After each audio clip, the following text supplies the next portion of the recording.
So welcome everyone, and thanks for joining us today to learn more about the 2019 Shared Micromobility State of the Industry Report. For those of you on the call who are less familiar with NABSA, which stands for North American Bike Share Association, we are the nonprofit industry association for shared micromobility, representing host cities, equipment manufacturers, operators, and service and technology providers. Though we do have a legacy name, we do represent all of the shared micromobility industry. If it fits in a bike lane, it fits in NABSA. Next slide. Today, you're going to hear from me, Sam Herr, Executive Director of NABSA, as well as project partners Adrian Whitty from Toole Design and Elliot Martin and Susan Shaheen from the UC Berkeley Transportation Sustainability Research Center. I'm going to start off and share some background and highlights from the report. Then Adrian and Elliot will discuss the process and methodology. And then Susan will speak more to the greater context and meaning of the report. And then at the end, I'll share a bit about the upcoming 2020 report. And then we should have a few minutes at the end for Q&A. And a note about Q&A now. We'd really like you to use the Q&A box that you see. You can type your questions in at any point during the presentation. They'll be there for us when we get to the end, and we will answer them. But please do use the Q&A box. It really helps us to stay organized, especially if we get a lot of questions. And with that, next slide. So this past September, NABSA celebrated the release of our 2019 Shared Micromobility State of the Industry Report. And this report is really particularly meaningful because it's the first report of its kind. This is really the first time that the shared micromobility industry has had in-depth year-over-year metrics demonstrating its trends, growth, and success across all of North America. Before this, there was really a gap in this kind of data about the industry, and filling this gap was a need that was made particularly prominent to us by a member priorities poll that we conducted in early 2019, whereby NABSA members ranked a project like this among the very highest priorities. And this was true across all sectors. So we really knew that we needed to pursue this project. NABSA selected Toole Design and the UC Berkeley Transportation Sustainability Research Center to pursue this project with us. And we developed this report to show shared micromobility's growth and then serve as a baseline to track future trends and success in the industry. And I know I am certainly proud, and I think I can speak for all of us when I say that we're extremely proud of the report that we developed this year and the process that it took to get here. And I want to put a fine point on the fact that this report really does serve as a powerful tool in advocating for the industry because it captures the benefits of shared micromobility in a way that hadn't been captured before. And so, for example, this week, NABSA, in fact, is distributing this report along with our letter to the Biden transition team. I am also pleased to announce that we now have a Spanish version of the report that's available as well. And both of the versions of the report, the English and Spanish versions, can be accessed at the NABSA website at nabsa.net/industry. Next slide. So now I'd like to highlight some of the impactful statistics from the report. So first of all, we learned that North American shared micromobility riders took 157 million trips across 194,000 vehicles and 292 cities in 2019. That shared micromobility trips resulted in 30 million hours of additional physical activities and offset 65 million pounds of CO2 emissions when comparing trips alone. And that 56% of North American cities in 2019 required the general bike share feed specification, which is an open data standard for real-time shared mobility that enables things like the ability for a traveler to find the nearest shared bike or e-scooter using a trip planning app. Next slide. We learned that overall 36% of shared micromobility trips replaced a car trip. You can see on the screen here that there's a more detailed mode replacement chart that can be found in the report, and it gives a more detailed breakdown of replacement by mode. We also found that the average shared micromobility trip was 1.3 miles long and lasted for 23 minutes.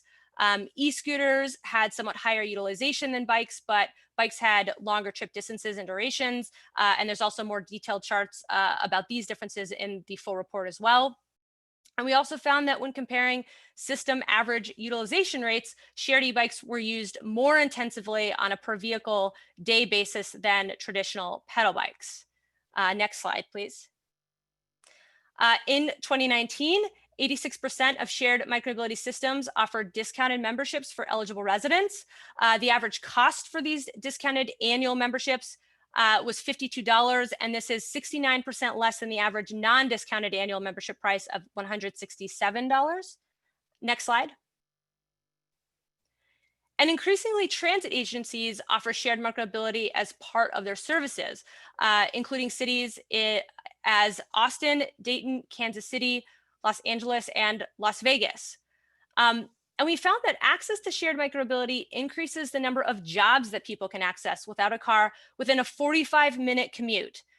So from assessing studies by the Micromobility Coalition and DePaul University, we found, for example, that the number of jobs that Boston residents could access without a car increased 60% when shared micromobility is added to transit and walking. So in this case, the total number of jobs would be 696,000 when shared micromobility is included. We also found that the average monthly cost to shared micromobility users was $14, and that for agency and nonprofit owned bike share systems, the average fare box recovery rate is 45%. And also, you'll see the graph at the farmost right of the screen. Our report also features a more detailed breakdown of system statistics by city size, which is pretty interesting. And for example, I want to highlight that you see in the graph that larger cities tend to have more vehicles per system, but there tends to be more vehicles per 1,000 residents in small cities. So these are just a handful of the very interesting and many insights that are contained in the report. So if you haven't yet checked out the full report, I do highly encourage you to do so by going to nabsa.net/industry. For more great insights and information about the benefits, impact, and trends of the shared micromobility industry across North America. And with that, I want to hand it over to Adrian to share a bit more about process and methodology of the report. Excellent. Thank you, Sam. Could we go to the next slide? So I just want to spend a little bit of time talking through the key points around our process and methodology for the study. As you can imagine, there's a lot of data that's required to complete a report like this, and that data lives in a number of different places. Some of the data collection tools that we utilized for the study included a database of all known cities with micromobility that NABSA maintains, and we helped update that for 2019, and we'll do the same thing in 2020 and update that again to add new systems that have come online and also those that may have closed or consolidated in 2020. We also prepared and conducted an operator and an agency survey, so two different survey instruments to collect primary data around ridership and the number of vehicles, operational characteristics, and some other program variables. Comprehensive program data, as you can imagine, lives with both the operator and the host agency, and hence the two surveys. We actually had a good response rate with 21 operators responding to the survey, representing all different sizes of operators. And we also had 57 agencies respond. So in total, we had a good sized and representative sample of systems operating in North America. The data is requested and provided for the whole year of 2019. Other information that we used came from existing research and literature that was available that informed variables such as mode shift and some of the other user-based metrics. And all of our data collection was informed by one-on-one conversations and interviews with major operators and agencies just to help us refine those data tools and ensure a good response rate. Lastly, our project team was very mindful of the sensitivity of the data being requested, and we took that as a major priority. And as such, UC Berkeley TSRC was a really important partner in providing an independent layer between the raw data from the operators and the aggregated results. And so with that, I'll turn this over to Elliot Martin, a senior researcher at TSRC, to talk a little bit more about the data complexities. Thank you, Adrian. My name is Elliot Martin, and I'm a research and development engineer with UC Berkeley TSRC. And I wanted to speak a little bit to the data complexities that we face in this. Of course, as Adrian mentioned, we were working with two different surveys, the operator survey and the agency survey. And so bringing those surveys together to generate sort of a synthesis and aggregation of the industry presented its own challenges. Both of these surveys were very, very important. The operator survey was one that really gave us a solid industry level perspective on what was going on at the industry level with respect to sort of key metrics of activities. So that was very, very important in terms of giving us a scope, continent wide of what was going on in this industry. At the same time, the agency survey also played a parallel yet critical role in terms of providing complete picture at a regional level, and that would break down into sort of different scales of analysis. So we would be able to get, this sort of just within region understanding of what was going on inside of cities that were both large and small. And it also played an important role in giving us sort of insights with respect to sort of critical operational statistics.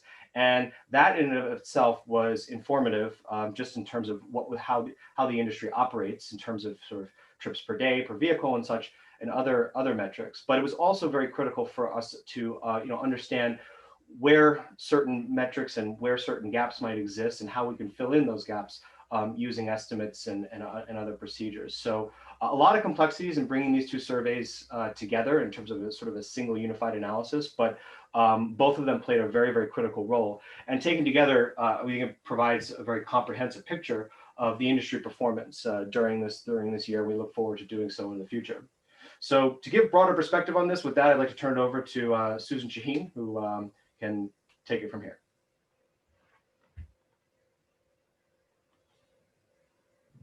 Thank you, Elliot. So I would like to just start and give a brief introduction. My name is Susan Shaheen. I'm a professor in civil and environmental engineering, and I also co-direct the Transportation Sustainability Research Center at UC Berkeley. And I've had the pleasure of working on shared micromobility from the very beginning of its more modern day trends dating back to well over a decade ago. I'm really grateful for the partnership that we have with NABSA and Toole to do this work. And I'm also exceptionally grateful to all of the operators and agencies that participated in this industry study and census. Without their participation, we wouldn't be able to aggregate all of this data up. I think this study is very notable and significant in setting key metrics from both an operational and a user and impact standpoint that can be monitored over time so that we can understand how the field is changing with respect to operational models of different forms of dockless or docked systems. We can look at impacts on society and the environment and understand even those economic impacts on critical variables like jobs. So this work, I think, is very meaningful and really important. And I'm delighted that NABSA and all of the operators and agencies are committed to moving forward to providing a longitudinal context for this work. I also think this report is so particularly timely in that it reflects 2019, which is the year before COVID-19 happened. And we're in the midst of COVID-19 and its recovery. So we're going to actually be able to monitor and see the impacts of COVID-19 on this industry. But we do have some early insights. We've seen a number of things happen, which I'm sure many of you have been seeing and tracking yourselves. We've seen a movement towards more open streets, so more places, Sam, for those micromobility devices to operate. We've seen it across the country and across the globe, actually. Seattle plans to permanently shut at least 20 miles of its streets down, permanently. So I think there's so many exciting developments to see. I think micromobility stepped to the plate almost immediately in COVID-19 by providing essential transportation services to our workers through free and discounted memberships for small businesses and the public in some cities like Memphis and Kansas City. We saw free and discounted memberships for essential workers in Boston, Brookline, Chicago, Salt Lake City, Washington, D.C., and other places. We also saw the recognition of the need for social equity. Capital Bike Share expanding their low-income access program to $5 memberships during COVID. We've seen technological advancements. So the application of nanoseptic handlebars for companies that want to enhance their cleaning procedures.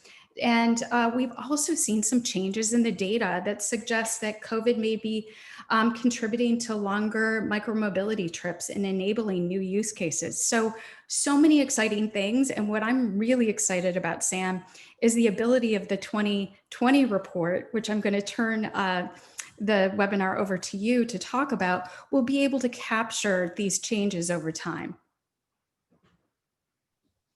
Thank you, Susan. That's great. And next slide. And actually, briefly before I mention about some details about the 2020 report, just to encourage everyone that as you have questions, so please go ahead and put them in the Q&A box, and then we can get going with those shortly here. So I do want to conclude by sharing briefly about what we have planned for the upcoming 2020 report. Planning is already underway, and as we all know, and Susan was just talking about, we've had a really unique year with the COVID-19 pandemic, and we've seen a lot of resiliency from the shared micromobility industry. But the question on most people's minds is understanding COVID's impact on the industry. And so we will have a large focus on that in the 2020 report. We also hope to expand upon the emissions factors in the next report to incorporate operations, which was not incorporated in this past report. And we'll be doing some comparisons between the 2020 metrics and 2022. And then, as discussed by Elliot, and also Susan mentioned, that the bedrock of our report really is the data that we receive from the agency and operator surveys. So a little plug here that if you are on the call today and you're from an agency or an operator, to please stay tuned when we distribute the surveys in the new year, very early on in the new year, and to please respond to those. And we are targeting summer 2021 for the release of our 2020 report. And so with that, I do see questions are rolling in, and we'll go ahead and move on to questions. So the first question, Elliot, I think you're really best equipped to answer. And it's a question specifically about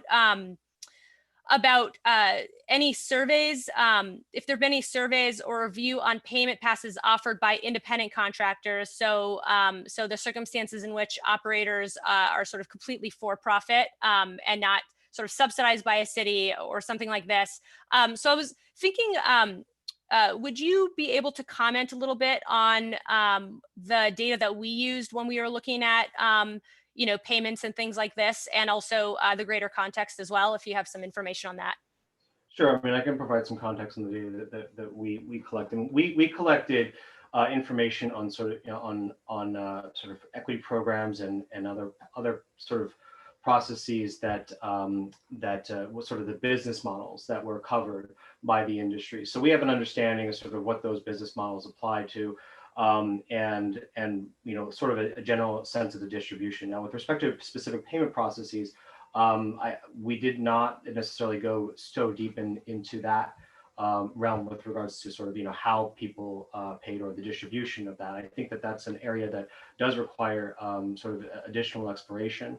I'm not aware of necessarily other studies. There could be some others that are out there that look into this in more depth, but that is sort of the extent of coverage that I can speak to. Great, thanks, Elliot. So I do see one question that's will the recording be available to view later? And so yes, we will be sending a link to the recording to anyone who's registered here. We also will likely be posting it on the NABSA site through our blog. So that one, go ahead and spread the word there. Okay, so next question. Did the study look at ridership safety on shared use bikes or other devices in comparison to riders using personal devices? Did you look at riding policies such as requirement of helmet use and compliancy? And I can kind of maybe start us off and say not really, but Adrian, I don't know if you want to speak a little bit more broadly into And Elliot too, if you have some thoughts on what that would look like, and maybe why not. Yeah, so the answer is no, we didn't look at that as part of this study, but we do know that there are other research projects that are ongoing that are looking into safety around all different shared micromobility devices. So what we're hoping for is that research solidifies in the next year or so and becomes a data source that we could maybe incorporate into a future report.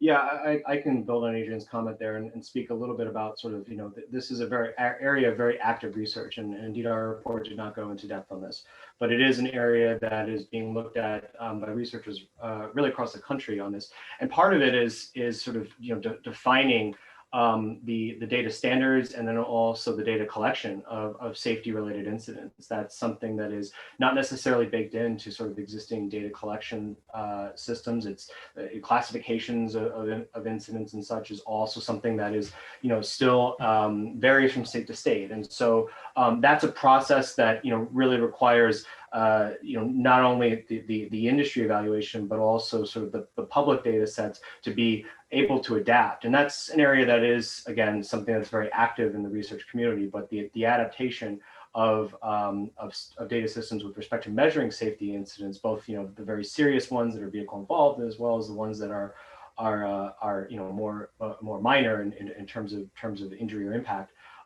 Getting a sense of all of that is very important for measuring safety. So an area of very active research, but not one that we did explore in depth in this report. Great, thank you, Elliot. So this next question is, I'll direct to you, Elliot. So can you speak a little bit, this question says, can you speak a little bit more about the transit agencies you mentioned that offer shared micromobility as part of their services?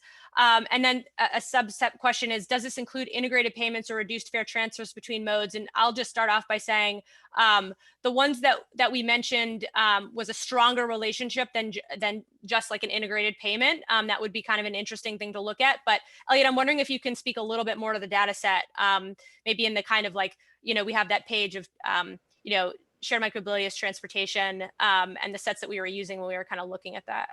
Yeah, I mean, we did collect sort of high level statistics about who is sort of having these types of agencies. So again, general distributions as to who does what, and sort of what in sort of generalized bins as to what types of programs were offered in terms of like alternative payments and other aspects that were relevant. So we know about the which, for the respondents, of course, we do know sort of which agencies and the general count of agencies that offer those kinds of programs. Now, with regards to sort of more specific details, we did collect some of that, but not so much in terms of great depth. So I think it's an area that does that is important to understand in terms of how our agencies partnering with these systems and how they're supporting them in that interface. We generally had sort of high level information that was included in the report on that. Great, thank you, Elliot. So the next question I can answer, which is, do you have micromobility data? Oh, I see, by trips or duration, by age, sex, ethnicity, socioeconomic status, et cetera. So first I'll mention that in the full report, and I didn't include it in my slides because it's just a very dense graphic, we actually do have a pretty detailed demographic chart.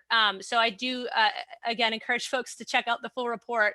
However, it doesn't slice it quite with trips and duration. So that's very interesting. And Adrian, I know you were involved in sort of compiling that demographics chart. Would you like to share a little bit more about that?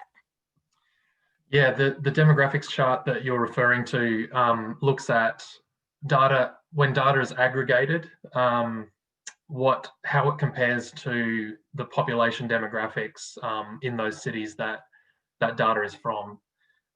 So one thing that we're really mindful of in this report is to maintain that data privacy. And so we don't have anything in the report that breaks down specifically, if you wanted to look up a specific city, what their data and what their trip making is. But in the report, as Sam mentioned, there is aggregate data that looks at how across the industry, bike share and shared micromobility as a whole compares to population statistics in those cities that it's operating in. Great, thanks, Adrian. So as I'm looking through the questions, there are a few questions that talk about kind of geography. And so I'm going to try to maybe mash them together a little bit. Maybe a good first question to start off in this topic area is, have we looked at the growth of micromobility by geographic characteristics? So for example, like urban versus suburban versus rural, which I think is a good question. I would say we didn't go incredibly deep in those kind of characteristics, more so kind of the city size. However, I think there's probably some interesting characteristics that, Elliot, you might be able to share in terms of kind of the landscape of how, how that kind of chart and the geographic area landed.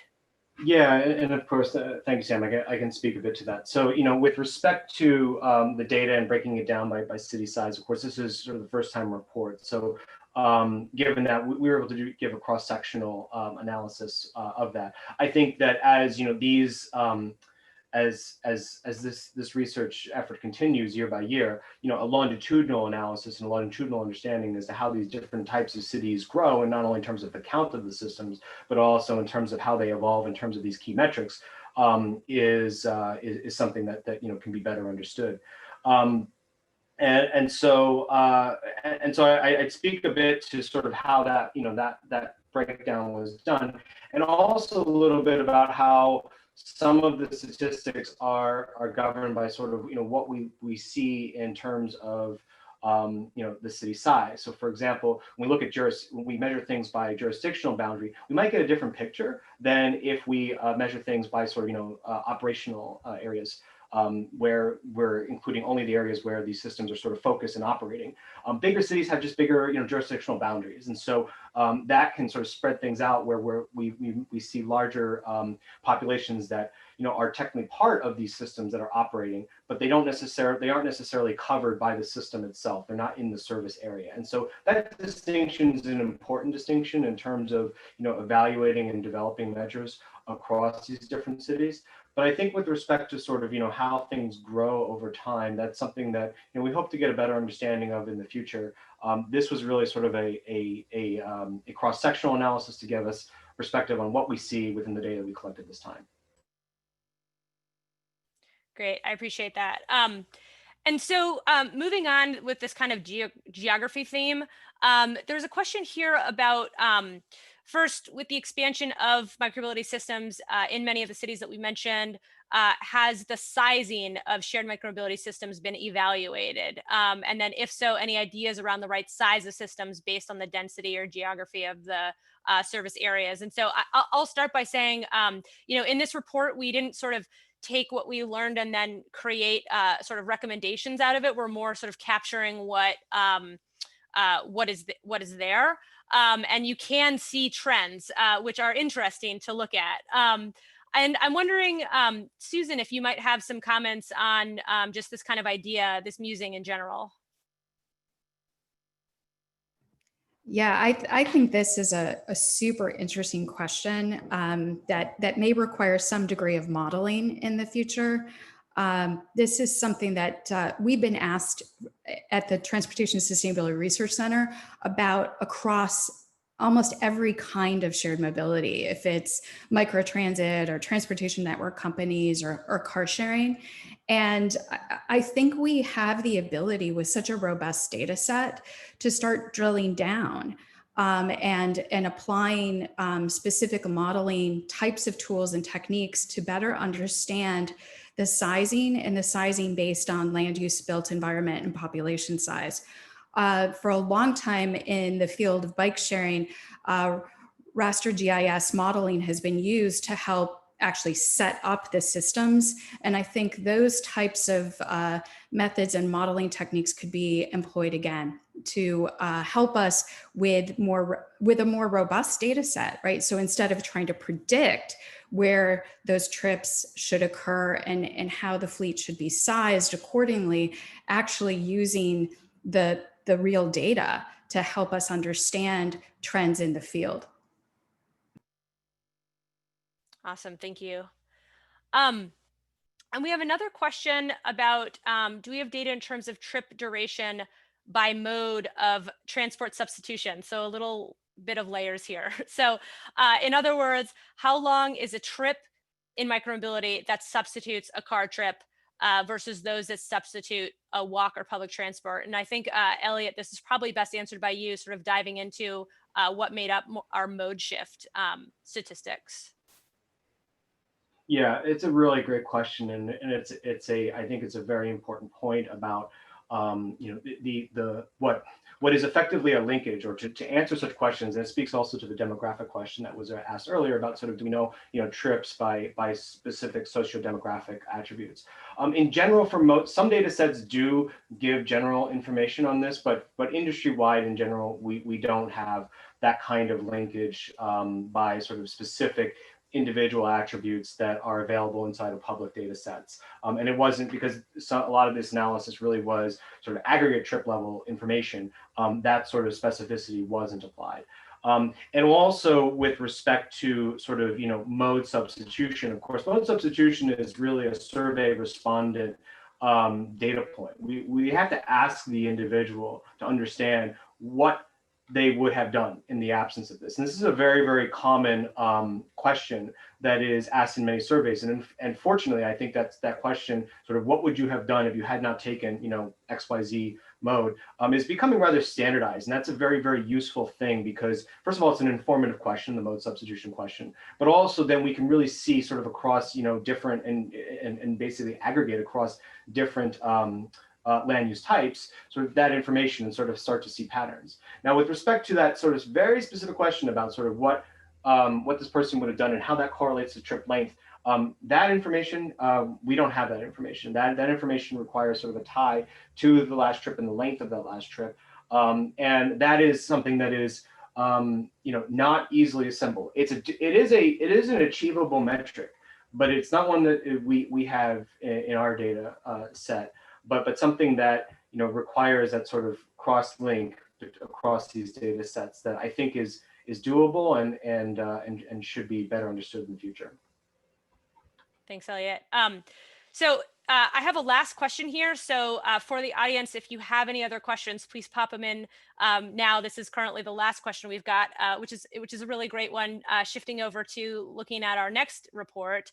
The question is, will the data be collected on agencies, providers, and cities that lost micromobility service during the pandemic? And so I think I can start us off and say that yes, as much as possible, we're collecting data for the entire 2020 year. And so a lot of those changes happened during the 2020 year. And so as much as possible, and organizations are still around and things like this, we would like and hope to do that. But Adrian, do you want to speak a little bit more to data collection and our hopes for that for the 2020 year?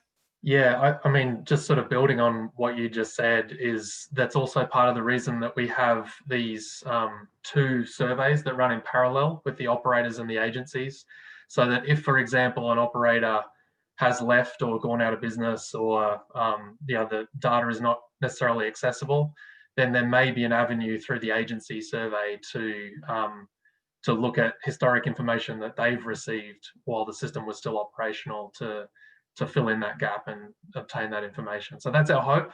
Obviously, the system's not perfect, but we'll be doing our best to try and fill in those gaps for sure. Great, thank you, Adrian. We actually do have one more question now, and we have a few minutes left, so we're gonna go for it. And the question is, did we look at what % of rider fees were subsidized by employer? And if so, did we find that subsidized fees increase ridership? And I think the straightforward answer is no. We didn't take a slice of subsidized of subsidized memberships and things like this. Maybe I'll leave it at that. I'm now putting my advocacy hat on and thinking about the bicycle commuter benefit and how we want to get it passed through the federal government in the U.S. and that would create a tax benefit for people which doesn't yet exist. But so anyway, there might be something more strongly to look at in the future. But right now, we didn't look at that. I think the data would be fairly hard to achieve as well. Adrian, do you have any more thoughts on that? I have the same thoughts. It's challenging at the level that we're operating at to get to that information. So Sam, I wanted to tell you, you have two really great questions in the chat box. Oh, okay. So maybe I missed them. Are they new ones? Or, yeah. So okay. Do you want me to read them? Yeah, or go for it. Yeah. Okay. So we have one about questions about increased access to jobs. And one of the attendees said, Chicago looks to be way behind in the increased access to jobs category. Is this an equity accessibility problem, a congestion problem? How can shared micromobility do better for Chicago residents? Wow, that's a thought-provoking question. And I see now it's in the chat box.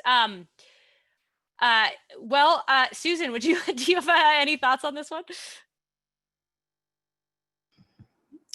Yeah, this is a thought-provoking question, right? It's untangling a lot of different factors to try to get at causality. So that I think is a research design type of question where we would really need to dig in to try to understand how shared micromobility is helping people to access jobs. And that can be done, and I'm sure Adrian Elliott can also wax on this, through different types of survey questions about how would you have traveled otherwise? What trip purposes do you use these things for? And I think that would help us to lock down specific data that would allow us to have some sense of causality. And the issue of congestion, that's also a super interesting factor. Some of the work we've done over the years, not in the context of this particular study, does indicate that shared micromobility is used to actually avoid congestion. So just getting out of congestion itself, particularly in dense urban areas. So I would hypothesize in that context, you might see it as the ability to access jobs more rapidly and more quickly. And as I noted in my earlier comments about COVID, I think I failed to share this. One of the things that we saw early on was the use of shared micromobility for people to deliver goods. So to actually create a means of transportation as a job itself. But those are some thoughts, but I think you have to have the right data and the right setup in order to be able to draw that line between cause and effect. Thanks, Susan. And I actually see an additional question in the chat box, and then we've also gotten a new one in the Q&A box. So I think we have enough time to just squeeze these two in. And I'm really glad, Susan, that you called my attention to this next one, because we've actually thought quite a lot about this. So it might be a little bit of a plug that I'll probably let Adrian do. But the question is, how can cities better design surveys so that it is easier to aggregate these data sets? Will this team be sending guidance? And so we've actually talked quite a lot about this, and it's a really nice lob, I think, over to Adrian, if you want to take it. Well, I hope I can do it justice, but yeah, we definitely have, especially because a lot of the metrics in this year's report did rely on existing research and user surveys, and a lot of those surveys are sort of conducted slightly differently. And Elliot and his team had the responsibility of trying to, find where those consistencies and commonalities were to bind the data. So we have definitely talked as a team about how we could offer standardized guidance about how you would ask a question, particularly in a user survey, to get the most meaningful information that we could implement directly into our report in a consistent manner. And then that would allow us to have this sort of longitudinal look at those particular trends without relying on independent researchers to have to repeat their own studies over and over again. So hopefully that's sufficient hitting back of the lob. We're hoping to get some of that guidance in the future. It's not currently part of our effort to update the report next year, but we would like to move into that space going forward. Yeah, that was great. Elliot, yeah, go ahead. I really thank you, Adrian. I want to build on his comment because that's a great question. And two things off the top of my head that I'll just say to as far as our perspective on this with respect to standardized questions is one on so the mode substitution question, actually, as I said, is naturally becoming rather standardized. Very great, very good, very useful question in many respects. One thing I noticed in a few surveys is that they would aggregate sometimes, like, what was your last sort of substitution with your sort of e-scooter and bicycle mode, and it was all aggregated together. And it would be useful if that was sort of broken out a little bit more so that it was specific to an e-scooter or specific to a bicycle, because that gives us maybe some sort of more greater differentiation and gives everybody differentiation as to how these different modes, potentially are playing a role in sort of substitution. And they may be the same, but it's difficult to disentangle that when it's sort of a group question. And another thing I'd like to just point out is also with respect to demographics. So one thing that we do on all of our surveys, and I'll just sort of say that I think everybody should do, is that when they're asking questions about sort of demographics, that they look to the US Census categories for the distribution. I think that's something that's very, very important, because then you can compare your samples to what's going on in the general population very easily, and that aligns very well. And then also, it allows for that to be aggregated across surveys. When we have sort of different bins and tranches of incomes, it becomes difficult to bring those categories together. And there were indeed some surveys where the categories just didn't align very well, so we had to kind of just not use that survey.